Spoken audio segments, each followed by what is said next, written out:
Hello team, welcome to another ATP Geopolitics video with myself, Jonathan MS Pearce. This is a Ukraine War news video. I forgot what I was doing then. What I was saying, we are going to be talking about the geopolitical news concerning Ukraine. I'm not going to go deep into what's going on in the US in this video because I think that demands a separate one. It is pretty crazy over there. Sorry, I'm coming to you like a ghost out of the darkness, but we are still en route at the moment. We, as you know, OPSEC, I've just been driving through Maui recently, which was quite nice to see. No, in all honesty, we were in Auschwitz today, and there was a poignancy to being in Auschwitz, which it kind of spoke to me. There are many things that spoke to me there, many moving aspects, obviously, to Auschwitz. But I think one of the things that I noted, there was a statement there that if you don't remember these people, these events, then you're doomed to repeat them. And I've been talking about that recently. In fact, Mark and I were talking about this the other night, where I think you're in this situation where we are forgetting World War II, where our people who were alive at the time have now broadly passed away. The veterans, my grandparents' generation, who fought in World War II. And we don't necessarily have that connection to World War II that maybe people previously did. And perhaps we're forgetting that, and we're forgetting the threat of that form of politics. And it does seem that we are getting a situation where things are rhyming. There's democratic backsliding around the world. There's a rise of the populist right. You've had Elon Musk as the richest, most powerful man in the world, effectively doing a Nazi salute. And even if you don't think he did, and you think he was doing something else, and he's deeply irresponsible for doing something that looks identical to a Nazi salute. Oh, it's the Roman salute. Yeah, but that's what the Nazi salute was based on. So, this, however you want to get out of it, that was a problem. But that Overton window seems to have moved so that people can find it acceptable to do something like that in public. And those who love him cultishly, those who associate with his kind of politics, will try and defend what he did. What he did was insanely bad. I mean, you imagine if someone did that 10 years ago from the other political side of the spectrum, from wherever you might sit, if you're defending it, then you would be going mad about that, and rightfully so. And it's I don't know. I think we live in really interesting times, and by interesting I mean deeply troubling times. But nonetheless, I said I wasn't going to speak too much about that, because actually I'm going to speak more about what's been going on in Europe. We will talk about the United States as it pertains to more directly to Ukraine later in the video. So we're going to start with Ukraine's President Zelensky really hammered Europe in his Davos speech. So he's been at Davos at the World Economic Forum, sort of getting together and with many other leaders, movers and shakers. He addressed Ukraine's future and the threats facing it. Europe's future and the threats facing it. So, quote, right now, all eyes are on Washington, but who's actually watching Europe at the moment? Here are some of the highlights from the speech, as according to Christopher Miller from the Financial Times. So Zelensky said, quote, most of the world's now thinking, so what's going to happen to their relationship with America? What will happen to alliances, to support, to trade? How does President Trump plan to end wars? But no one is asking these kinds of questions about Europe. And we need to be honest about that. So that's really interesting. It's this idea that, if you want Europe to be at the forefront of global affairs, then you want to be thinking more about how Europe reacts to Russia and care less about what the US does. And by always focusing on the US, it kind of diminishes Europe's sort of power and status in the world. He also said Europe can't afford to be second or third in line for its allies. If that happens, the world will start moving forward without Europe, and that's a world that won't be comfortable or beneficial for Europeans. Also, Europe needs to compete for the top spot in priorities, alliances and technological development. We're at yet another turning point, which some see as a problem for Europe, but others call a chance. Europe must establish itself as a strong global player, as an indispensable player. Russia is turning into a version of North Korea, a country where human life means nothing, but They have nuclear weapons and a burning desire to make their neighbours' lives miserable. And another quote, even though Russia's overall economic potential is way smaller than Europe's, it produces several times more ammo and military equipment than all of Europe combined. That's exactly the path of wars Moscow chooses to take. And he said threats like Russia, North Korea and Iran, quote, can only be countered together. And even when it comes to army size, Russia can field 1.5 million troops. We've got more than 800,000 in our military. Second comes France with over 200,000, then Germany, Italy and the UK. Everyone else has less. This isn't a situation where one country can secure itself alone, but it's about all of us standing together to mean something. And that's absolutely right, and that's the power of alliances, exactly as it kind of should be. But yeah, these are all really salient points. Europe needs to learn how to fully take care of itself so that the world can't afford to ignore it. It's vital to maintain unity in Europe because the world doesn't care about just Budapest or Brussels, it cares about Europe as a whole. We need a united European security and defence policy, and all European countries must be willing to spend as much on security as is truly needed, not just as much as they've gotten used to during years of neglect. It takes 5% of GDP to cover defence, then so be it. If it does, 5% it is. He continues, Zelensky hyping collaboration on military production, said Ukraine and Europe should work together on making air defence systems. Quote, Europe needs its own version of the Iron Dome, something that can deal with any kind of threat. Zelensky also said, we can't rely on goodwill from a few capitals when it comes to Europe's security, whether it's Washington, Berlin, Paris, London, Rome, or after Putin kicks a bucket, some imaginary Democrat in Moscow someday. Zelensky praised Trump's energy plan, quote, and we need to make sure no European country is dependent on a single energy supplier, especially not Russia. Right now, things are on our side. President Trump is going to export more energy. So obviously trying to keep Trump at least somewhat sweet there. Putin will demand negotiations that Ukraine reduce its army by 5 times. But we will not allow this, Zelensky also said at Davos, quote, he will also pressure the US to prevent Ukraine from becoming a NATO member. Now, I think that the US won't allow, Trump certainly won't allow Ukraine to be a member of NATO. So I think that point is somewhat moot, even though it's exactly what Ukraine need and it's exactly what they should have as well. We'll come on to the US with regard to peace plans at the end of the video. He's also said, and now, right, okay, before I go to that, this is something that I have said to you guys a whole bunch of times particularly over the last few weeks and previously, but particularly recently.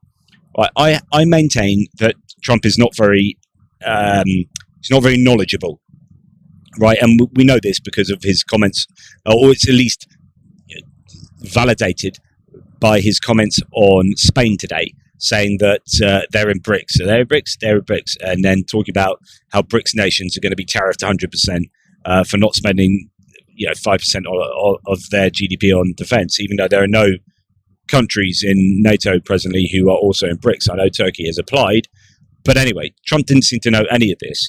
And I've long said now that Trump, when I slag off Trump and his decisions, it is a shorthand for the people around Trump. And you know this because really he has this proximity bias where the last person that speaks to him kind of sways his mind somewhat. When he spoke to Zelensky was it in Washington or New York? I think it was in New York sometime back. Last time I think they met, he was quite positive about Ukraine and seemed to have changed his mind to some degree because he'd just spoken to Zelensky. Then Zelensky goes away and then he speaks to the same people he always speaks to who surround him. Those are now part of his backroom staff in the administration, and they are the ones that really pull the strings. So Trump's opinions come from them. He doesn't wake up with he doesn't read, right? So a man that doesn't read does not know. Like, where's he getting his information about how the world works and about how geopolitics of the world, different entities interact with each other and what these entities are? How does he know who BRICS are? He's not going to be reading about it. So the knowledge he gains is from what he's been told, and the retention of that knowledge, I think, is probably questionable. So he's not a particularly knowledgeable guy, and he doesn't go anywhere to to enrich his own knowledge base. That is something that many other analysts have said. Like, if he's not reading books, if he's not doing this, he's not doing that, then he's never becoming better. He's never becoming more educated, really. He's simply relying on these people around him. Now, Zelensky has said exactly this. Sometimes there are extra voices around Trump that convey disinformation or a pro-Russian position to him. It is important for us that Europe be loud, that it be heard, and there are more of the necessary voices around Trump so that he clearly understands the details and risks. If you listen to nothing else I say in the last week and the next week, this, I think, is one of the most important things to understanding what's going on, certainly in the head of Trump. Zelensky just nailed it there. Absolutely nailed it. Be interested to see what you guys think, because that absolutely validates my opinion of what's going on with Trump. It's those people around him, and they are the ones that are worrying. Now, you then get this tension. I was speaking to Tom Williamson today, my friend Skeptic Canary. He was saying that actually, it is the people around him. Oh, no, it wasn't Tom. Sorry, it was Brian Ivey on the thread. He was saying, well, actually, you've got some really encouraging people in place. You've got Keith Kellogg. You've got, Mike Waltz. You've got Marco Rubio. And yeah, but okay, given that those people are at least somewhat knowledgeable on Ukraine and are fairly level-headed to some degree, right? That's if you're just looking at those three people, then you're going to be encouraged. The reality is he has people around him who are not aligned with that kind of thinking, and they are poisoning him like Grimer Wormtongue in Lord of the Rings,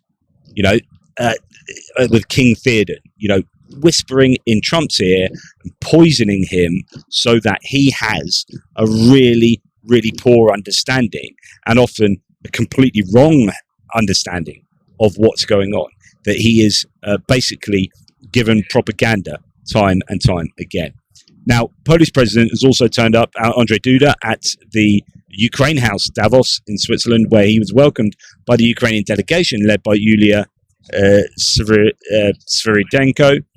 Ukraine House Davos is designed to further strengthen the international support of Ukraine fighting against aggression for its freedom and democracy. And he's a pretty popular guy amongst the Ukrainians, part of the PIS establishment in the Law and Justice Party in Poland, who are no longer in power, but they still have quite a lot of popular support. And he is the president of that party. Both, opposition and kind of ruling coalition are supportive of Ukraine, even if they may differ on other sort of domestic politics and Europe. So it'll be interesting to see what comes out of Davos in terms of the networking that takes place there. Now, there are elections imminent in Belarus. Early voting, in fact, not just imminent, they've started. So early voting in Belarus's presidential election has begun. The voting will run from the 21st to the 25th, with a main election day set for Sunday, it's January 26th. But of course, as War Translated says here, well, the suspense is sure to last until the very end, because we know who's going to win. It will be utterly rigged as it was last time, on the behest of Putin. Right, the German foreign minister urges Olaf Scholz, the chancellor, different parties, to act and support aid to Ukraine amid the election campaign. So German foreign minister Annalena Baerbock has urged Olaf Scholz to avoid politicizing aid to Ukraine during Germany's election campaign, according to NTV. I think that's probably well stated there from her. Now, moving to Slovakia, Slovak government has been debating the no confidence vote or motion against Prime Minister Robert Fico's government. The opposition criticises his Moscow visit and controversial statements on Slovakia's EU and NATO membership. Fico defends himself, claiming they are real daily threats. Now, he says of the opposition, the Slovak opposition is preparing a Maidan-style revolution. And Fico said that in a press conference with Viktor Orban. Birds of a feather flocked together. According to him, that's Fico, opposition is planning to seize government buildings, will obstruct the work of the government, and cooperate with foreign forces to initiate early elections. We've heard that the opposition leader in Slovakia has actually visited Kiev to meet with the Ukrainians. There is definitely this mood amongst the opposition that the Fico government is too pro-Russian, and hopefully there will be a gathering of momentum in those protests that we have previously seen against Robert Fico. And 100 plus psychologists and psychiatrists in Slovakia, led by Josef Hasto and Anton Heretic, have called for pro-Russian Prime Minister Robert Fico's resignation, citing authoritarian behaviour, manipulation, and attacks on critics. Fico denies and accuses them of bias, as you would expect. But interesting, again, you can add that to the growing political discontent in Slovakia. The EU has reduced Russian gas imports by 75%, says Ursula von der Leyen. This maybe goes against what some other people are claiming, that, there are record imports of Russian hydrocarbons from Europeans despite the war. The EU has reduced Russian gas imports by 75%, says von der Leyen. Share of Russian coal in Europe's imports also went from 50% before Russia's full-scale invasion to zero by 2025. EU Commission President von der Leyen said in Davos.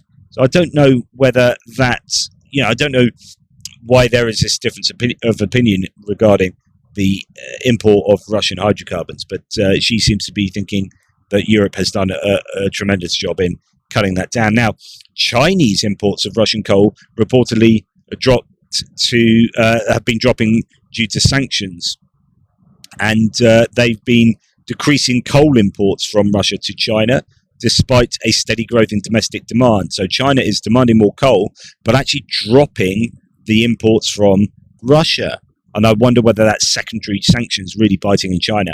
Instead, they are turning to Australian and Mongolian suppliers. The Moscow Times has reported on January 21st, citing Chinese customs data. It could well be that the price of Russian coal, as they struggle to efficiently get it out of the ground, they're not getting the support of Western technological entities who have been supporting, for example, oil and gas extraction. It might be the same with coal, where they're just not getting the support and things become more expensive, and China turns away, maybe due to sanctions and the price, as is mentioned in the Kyiv Independent. Now, powerful figures in the Russian government apparatus are reportedly becoming increasingly unhappy with the government's subservient relationship with China, which is seen as, quote, turning the country into a raw materials colony and threatening an economic crisis, says Chris Owicki in one of its typical threads. And we're going to go through this because I've talked about this many times before. In fact, before the war in Ukraine, the Russian generals were already, and politicians were already previously worried that Russia was becoming a vassal state of China. You had most of their weaponry was primed not against the West, but against China on the borders. A lot of air defense units were lined up along the borders with China. So traditionally, even though there are co-members of BRICS, traditionally China has been more of a threat to Russia than this, great allied nation, as you might expect from, say, BRICS. But now it appears that that Russians are really becoming ever more cognizant of the threat that China poses to Russia, and the fact that Russia is just becoming this, really poor cousin to the Chinese. That Russia is becoming a vassal state. Right, the internet's come back as I'm driving in the back of the car here. Okay, the Telegram channel that he refers to quite often has an interesting piece about concerns with government clans of the Russian Federation about Putin's strategy towards China, which is being promoted by a dominant pro-Chinese group within the Russian administration. According to a source, quote, the failure of the policy of the last 2 years and the impossibility of getting out of the Ukraine conflict on terms acceptable to the dominant group becomes obvious. Hence, the conflict will continue to the detriment of the rest of the elite groups, the population, and the interests of the country. The rest of the elites are becoming increasingly aware of the colonial nature of relations with China, applying the bulk of extracted resources to China, at a cost price, and sometimes even below cost price, if we take into account the cost of loans in the current situation, and imports from China at a 2 to 3 times inflated price. In fact, the entire population and business of the Russian Federation is now working to support the military operation and fuel the Chinese economy. 50 times 50%, all profits from Russian resources are generated in the Chinese economy. When dilemmas arise in making state decisions, China's interests are the top priority. This was initially thought to be a temporary measure, but is now increasingly becoming strategically permanent. If the public can still be sold a story about national interests while simultaneously turning the country into a raw materials colony, increasingly restricting citizens' rights and reducing their consumption levels, this mechanism does not work with the elites. While giving lip service to the decisions taken, representatives of even the most patriotic but non-Chinese groups since the beginning of the year have clearly become aware of their prospects, the inevitable loss of influence and assets within the country in the next 2 years. After the US elections on the oil sanctions on the oil sector of the Russian Federation and the loss of hope for a way out of a conflict in January 2025, behind-the-scenes talks about withdrawing large amounts of funds from the Russian Federation, primarily to Asia, Singapore, DBS Bank, have noticeably intensified, which could provide an acceleration of the banking crisis and devaluation of the Russian Federation. So it's really interesting here. So that you've got these non-Chinese elite groups, I'd assume, oligarchs and the rich and moneyed, thinking, right, okay, we're seeing the direction of travel here. China's becoming more and more dominant. We're going to start taking our assets out of Russia, putting them into other places around the world. And of course, that's a bit like a bank run. Maybe you could have a real negative effect on the economy. All of Russia's eggs are in one single Chinese basket. And that could not only could that be a disaster for the Russian economy because of that reliance, but, if it goes wrong in China, it goes wrong for Russia. But also, Russia has that dominance. It's able to pull the strings. Russia is part of China's, economic empire, if you like. Now, Max24 quoting this source. I don't know what the source is, annoyingly. If Putin... it's Time magazine. I do know, because it says, thank you, Max. If Putin loses the spigot of windfall oil revenues, which has been propping him up in the last 3 years, then the Putin regime will almost certainly collapse. Russia cannot make up for the lost oil exports. It has already lost 90% of its erstwhile natural gas exports, as it had. So, it's in trouble. Hydrocarbons, the reliance on hydrocarbons means that without a diversification, a really meaningful diversification of its kind of economic portfolio, if it goes wrong in that sector, it goes wrong for the whole country, and the dependence then on China and to some extent India here means that the fate of Russia lies in hydrocarbons and those two countries, I would argue. Now, talking about China, this is a really astute observation, says Shashank Joshi, quoting The Economist. Mr. Trump mentioned China only in the context of the Panama Canal. So considering how strong he has been on China, about wanting to tariff China to the hilt, and China is the enemy, and that's pleased all the Chinese hawks, war hawks in the Republican Party in Congress, who have been saying the real problem isn't Ukraine, it's China and Taiwan. Well, it appears that Trump is now getting into bed with Xi Jinping. He didn't mention China at all in his kind of inauguration speeches and executive orders and whatnot. He's only really mentioned them in the context of the Panama Canal, wanting more control over the Panama Canal, not having China there, but no strong words. In fact, he invited the CEO of TikTok to sit in the front row at his inauguration. He said he's going to see Xi Jinping soon and start up this wonderful relationship, and a complete volte-face from what had previously been the case with regard to China. This is definitely something that needs to be focused upon. It appears that, at least as far as I'm concerned, Trump is far more likely to cozy up to all the dictators in the world than hold them accountable.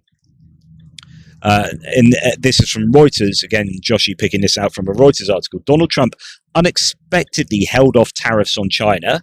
So he's threatening Spain with tariffs today because they're not paying enough of their GDP on defence and claim that they were part of BRICS, and all BRICS countries that don't spend enough on NATO are going to get tariffs. So none of that makes sense anyway, but that he's attacking as an ally there. He's been attacking Denmark and the EU and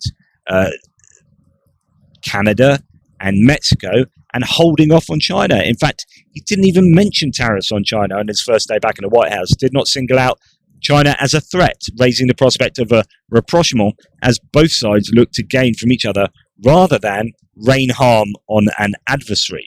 Wow, just incredible. As someone below says, unexpectedly, China is the second largest market for Tesla before the EU, 20% of revenue.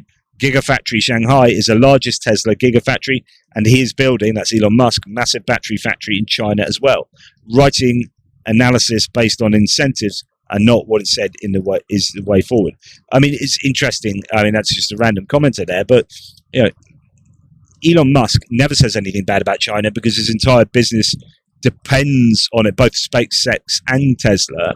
And considering Elon Musk is in the White House as an unelected bureaucrat, having all of that power, there's no surprise that Trump, talking about having someone whisper in your ear, you can bet your bottom dollar that Elon Musk is one of them, and he's not going to be wanting Trump to do anything bad against China other than maybe put a tariff on electric cars coming from China. But other than that, Musk needs China, and he knows that actually if tariffs on electric cars coming from China are put in place by the US, he might not be able to have his companies have access to the Chinese markets in a way that no other entity in the world does. It's only Elon Musk. So what's the quid pro quo there?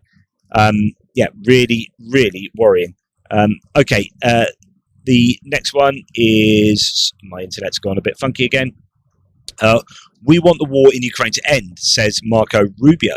That will involve difficult and tough diplomacy. It has to be energetic. So he has now been not just nominated, he's now been successfully put in place as a Secretary of State for the US with a unanimous vote of 99-0 in the Senate.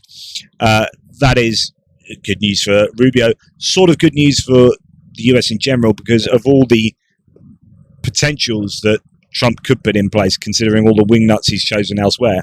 Marco Rubio is at least somewhat sensible. Quote, this is a tragic conflict started by Putin that has caused enormous damage to Ukraine, to Russia, and also to the stability of the EU. I mean, he's not wrong there. I don't think anyone wants to see the conflict end and then flare up again 2 or 3 years later. Now, that is a very important statement from him. That last one is something that we just haven't heard a lot about, because you're then starting to talk about security guarantees. So if he's saying this can't flare up again several years later, well, the only way it won't flare up is if Ukraine has security guarantees. So you've got Marco Rubio at least on side with the idea that they need some kind of agreement.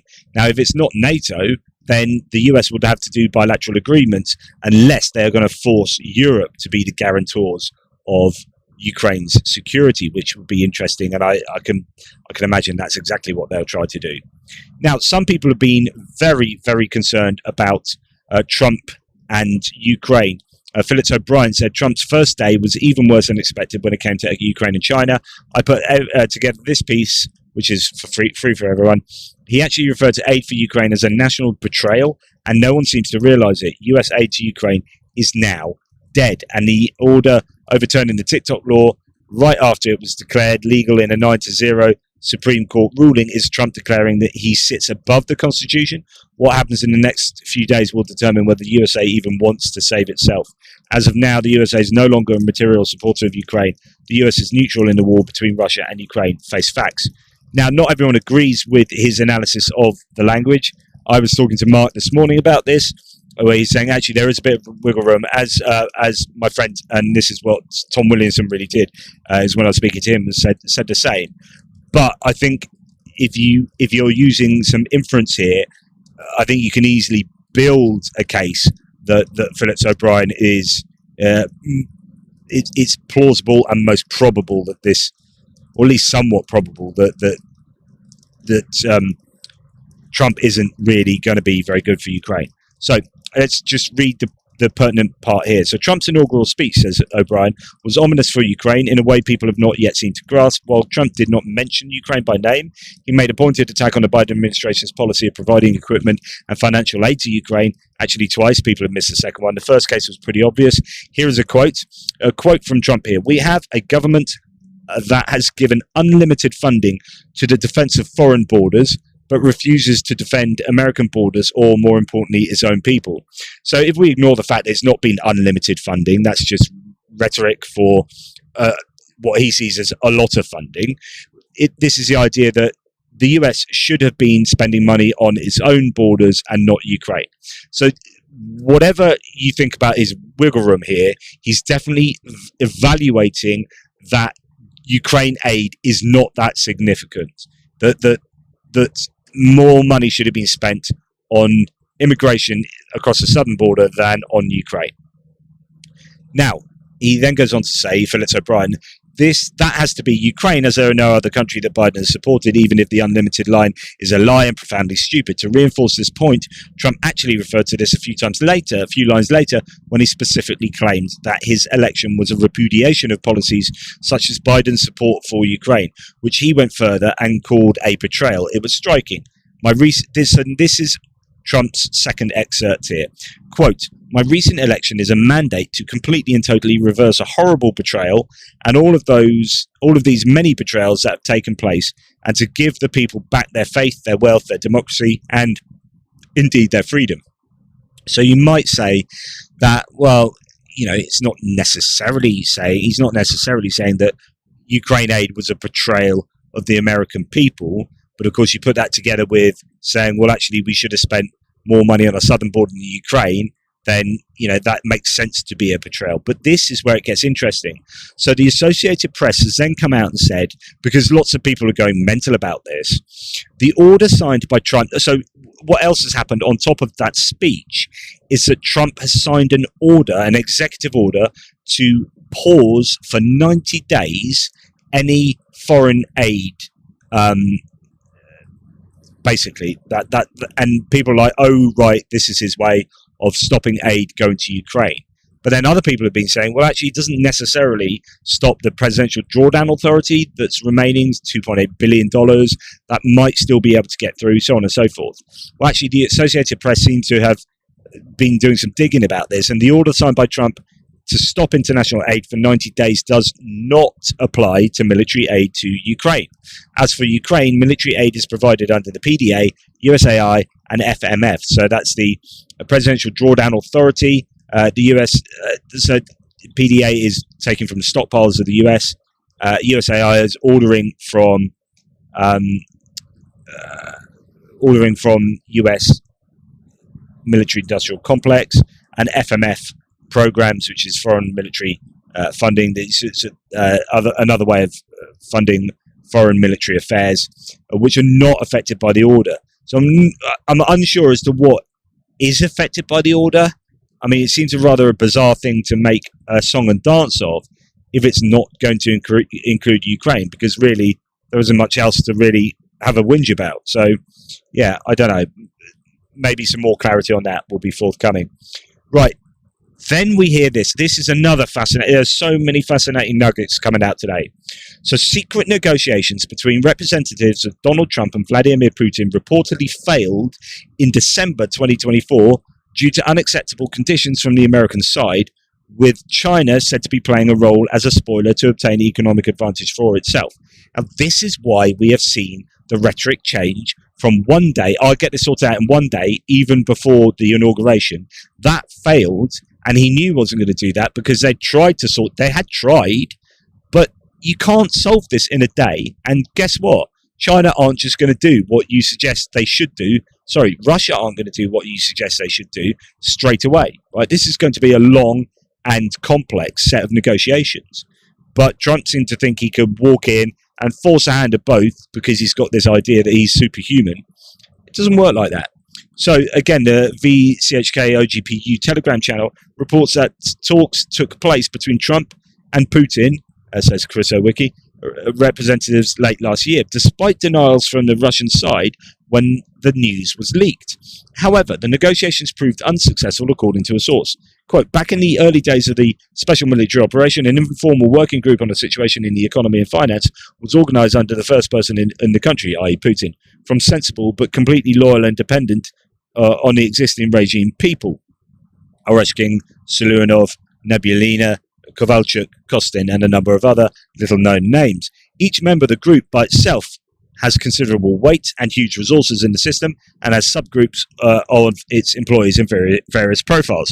The main task is to inform about the real state of affairs in the economy and to look for real solutions regardless of rigidity and unpopularity, without going into details and solutions to local crises. In fact, until the end of December 2024, the main strategic line was based on the most probable scenario of exhausting the economies of democratic countries, causing discontent among their populations, and reaching acceptable agreements. All media, public authorities, and controlled leaks of economic data, not only abroad but also inside the country, the main goal was to convince first the ruling group of Biden, and in the last few months of Trump, about the normal state of the Russian economy, its moderate growth, the absence of critical problems, and the ability of the Russian Federation to continue the confrontation as long as necessary. So pause a bit there. So fascinating. So they were trying to, well, their goal appears to have been, which is what we've said all along, they were playing the long game, trying to exhaust people's appetite for supporting Ukraine. Because it becomes costly and it's going to affect the economy. So if they can if the Russians can outlast the international support for Ukraine, because Russia has a good enough economy to be able to do that, and if they can tell, Biden and Trump and other players that their economy is safe enough, then it might lead to these countries giving up hope and getting sort of bored and finding it too costly to support Ukraine. But of course, we've seen the Russian economy go into something of a tailspin. Okay, back to the Chris Wiki thread here. For example, our group had all the real indicators of the Russian Federation a growing decline in GDP by 1 to 4%, inflation growth of up over 25% over the last year. The main figures for the public space were carefully adjusted. The emerging holes were quietly filled with reserves from the National Wealth Fund, while there was a high probability of reaching an agreement with the US by demonstrating muscles. It was much more profitable and cheaper to demonstrate them with high hidden doping. Interesting. It goes on to say, when the internet returns, it goes on to say there was a categorical ban not only on discussing serious restrictions and deprivations for the population, but also on actually working out such measures because of possible leaks and confirmation of the weakness of the Russian economy for US analysts. The main scenario seemed that the newly elected US president, who had his hands untied at the beginning of his term, would be convinced of Russia's ability to continue the conflict throughout his presidency, would want to resolve the crisis quickly, and that this would be the best time for agreements. There were tense secret negotiations between Russia and Trump's representatives through almost all of December, but the conditions put forward by the Americans were completely unacceptable for the pro-Chinese elite group in Russia. Now, this is a group that we were talking about earlier, which at this stage has the greatest weight. In fact, we warned the country's leadership back in 2023 that such a scenario, rather than the one chosen by the leadership as the main one, with an agreement with the US on the basis of our strength, was the most probable. If the special military operation is dragged out for years, China will not allow an agreement with the US. Probably China leaked the real data of the Russian economy to the US, hence such tough conditions from their side. It will not only receive resources below the cost price and supply its products with 200 to 300% markup, but it will also solve its geopolitical task, talking about friendship and partnership with the Russian Federation. Russia's forehead will hit the US and the EU, bargaining for agreements for itself and preventing its open conflict with the US. The final result of such a probable option involves reaching an agreement between the US and China and a complete milking of the Russian Federation from both sides. So we are seeing the US, Trump, getting closer to China. I wonder whether China is talking to US in terms of, hey, let's be a bit matey and we can both screw over Russia and both take advantage of their weakness. I don't know. Could be an option. After the failure of negotiations with representatives of the new US administration, the Russian leadership realizes its loss is in this poker game and the gravity of the consequences for the country and its future generations, but reasonably considers it possible to retain, and this is where I've lost the internet, so you're going to have to wait a second. Right, internet's back. So, but reasonably considers it possible to retain power inside the country by tightening internal restrictions for citizens in absolutely all areas, but above all in the areas of finance and consumption, which, according to calculations, will allow the regime to hold on until at least 2027. And the general strategy has not fundamentally changed: to wait for changes, random, unpredictable geopolitical events that influence US policy in order to reach acceptable agreements, showing opponents that Russia can pay the price of the conflict, not only with blood, but also with the gold of the elites. It's going to be fascinating to see the interplay between Trump, China, and Russia. I was just speaking to Mark in the front of the car then about what is going on with Trump, because you hear about this 90-day pause of foreign aid, but then you hear, well, it doesn't include Ukraine, but surely Ukraine's a main game in town. Well, actually, the US probably spends an awful lot of money on a whole host of different things abroad, and this could just be America first, which is he's going to stop spending any money outside the country, not think about long-term strategies, where the US has been doing that as a globalist nation for decades upon decades upon decades, and he's going to start thinking kind of 1930s Lindbergh and thinking America first, just concentrate on the border. But where he does, so the hope for Ukraine is when he's easily convinced that this is to the literally transactional financial benefit of the US, qua Trump maybe even, then he's able to be convinced that, okay, we'll continue to support Ukraine because actually we're going to sell loads of oil to Europe. Russia going down the toilet will actually economically benefit us, and this could explain why he's also getting into bed with China, because they're both going to help themselves to Russia, and then so on and so forth. So this is all speculation, but you can bring up plausible cases for all sorts of different options here. I was just making a point that Trump seems to flip-flop on things like, take for example TikTok, right? So he's so hard against TikTok from 2016 to 2020, and then as soon as the TikTok CEO, or as soon as he gets $100 million from them, for his campaign, then, and as soon as someone says, oh, you got loads of supporters on TikTok, then he goes, all right, yeah, okay, TikTok's cool. And he changes his mind. Like, the point is, for me, is that Trump is really easily bought. I made this point yesterday or the day before, that you can just buy Trump. I think, and that's, and this is a point that's been made a number of times, and I made this months back, that actually this affects the national security of the US. If a man is if your president, who is wielding more and more power because he's becoming more and more autocratic, and he's eschewing these democratic ideals and mechanisms, if he is easily buyable, then your national security is at risk. The US is at risk because Trump, is in any number of people's pockets. And I think that the best outcome for Ukraine is probably Trump realizing the benefit far too late. He should have known this all along, but the benefit, the real just economic benefit, I wouldn't even talk about hegemonies and like global powers and BRICS and Russia against the US and old school Cold War relationships. I think I think Trump talks and thinks in terms of money as if he's just running Trump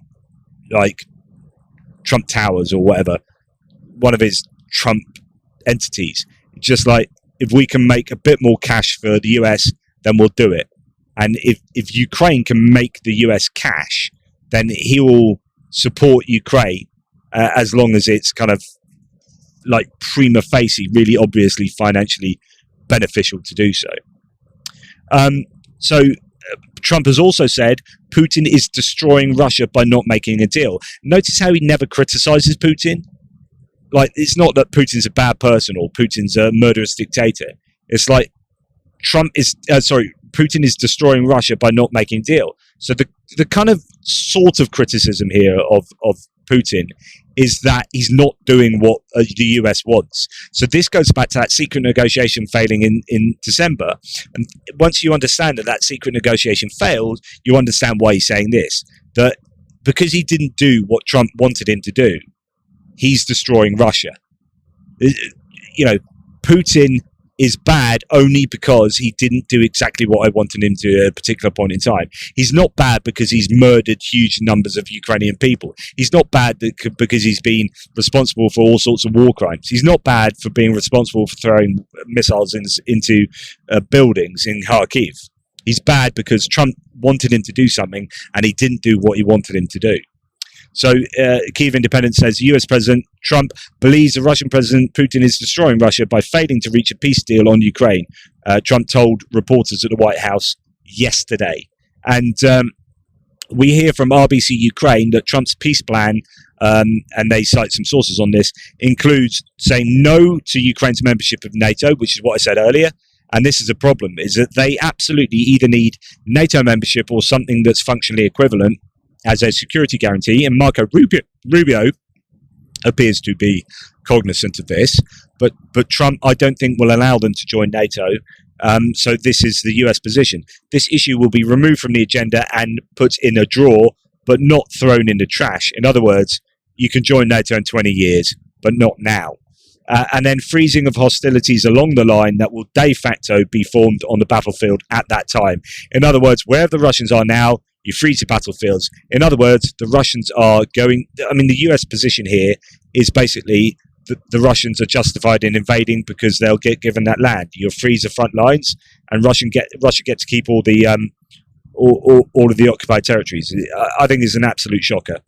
And finally, just in case you want to know how sensitive Trump is, he's already removed... The only portrait he has removed is of General Mark Milley, chairman of the Joint Chiefs of Staff, in the hallway of the Pentagon. It's been removed already, and it was only painted 10 days ago. It was only revealed 10 days ago.